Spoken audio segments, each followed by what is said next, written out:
We have a PBA trade. Makukuha ng Ginebra si Kenmark Carino at ang matatanggap ng Terra Firma Jeep ay si Ben Adamos. At bakit? One-on-one lang yung trade na ito. So, sanay naman na tayo sa kalakaran ng dalawang teams na to.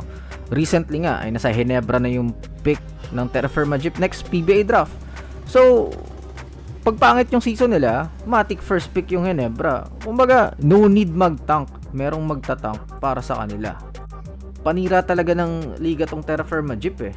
Sa NBA may mga bottom teams din, pero hindi forever.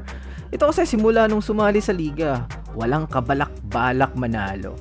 Tapos syempre may magtatanggol pa rin dito. Tapos debate yung mga ginawa ng Converge ngayon.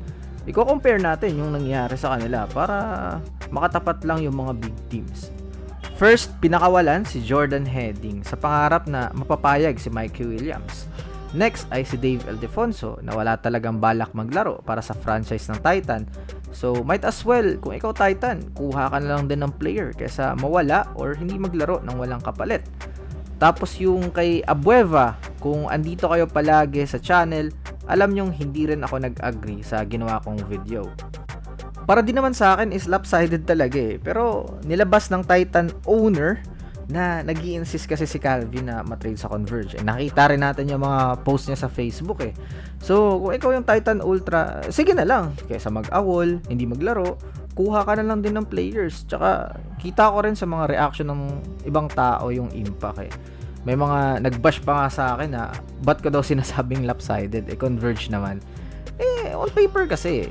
Tsaka, 38 naman pala na si Abueva. So, short term na lang din. Pero yung mga trades ng Terra Firma, kailangan pa ba nating isa-isahin, 'di ba? Alam mo yun, parang nakakasira na lang din ng pagiging fan natin, nakakasira ng mental. Alam niyo yun, Stan Hardinger, CJ Perez, Jeremiah Gray, pick ni RJ Abarrientos, Stephen Holt, marami pang iba eh. So, yung Converge nga is, ganyan lang naman yung mga ginawa eh. Nabawasan lang yung resources ng big teams kasi wala ng Northport. So, ayun, ngayon, wala na, ubos na yung asset ng Terra Firma. Going back to the trade, approved automatic pag sila yung nag-swap. Kasi, sasabihin, yung value ni Kenmark Carino bumaba dahil nga nagka-ACL injury last season.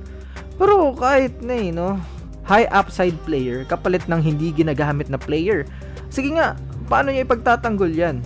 Kenmark, 6'8", Adamos, 6'6", and pang 6 niya na rin sa PBA na team. Tsaka, unlikely na may value si Adamos no, sa mga trades. Kasi, isipin mo, kung ikaw yung GM ng Terra Firma Jeep, so ilagay nyo yung sarili nyo sa posisyon nila, bakit mo iti-trade si Carino for Adamos? Sige nga, answer properly, di ba? So, ayun. Kung sa NBA, yung mga ganitong type of players, is kapalit nga, mga cash considerations na lang eh. Pero dito matindi.